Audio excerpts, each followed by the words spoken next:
મિત્રો જય ભારત જય કિસાન. જોઈ મિત્રો, નેપાળની સરકાર પીએમના રાજીનામા, મંત્રીના રાજીનામા.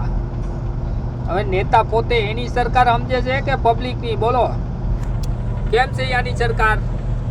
સરકાર એટલે સરકાર હો ભાઈ નેપાળની, ખરેખર ઘરની ધોરાજી વાળી. બોલો નેતા બની જાય એટલે એને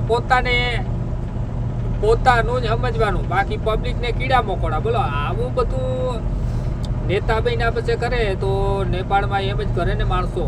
બોલો એટલું આંદોલન થયું. પીએમએ રાજીનામું આપ્યું, મંત્રીઓએ રાજીનામા આપ્યા, એટલે કંઈક ગોટાળો તો હે નેપાળની સરકારમાં. આવી સરકાર હોય એને તો કાઢવી જ પડે. અને પબ્લિકની સરકાર હોય તો પબ્લિક હોય એ જ એને ખુરચી ઉપર બેહાડે ને એ જ એને ખુરચી નીચે ઉતારે. બોલો રાજીનામું દઈને નેપાળનો પીએમ કહે દુબઈ વયો ગયો, એટલે બહુ ગોટાળા હે. એવી સરકાર હોય એને તો વહેલા હાર કાઢવી જ જોઈએ. પબ્લિક છે એ જ સરકાર છે. પબ્લિક આંદોલન કરે તો નેપાળના પીએમનું શું આવે? બોલો જય ભારત જય કિસાન.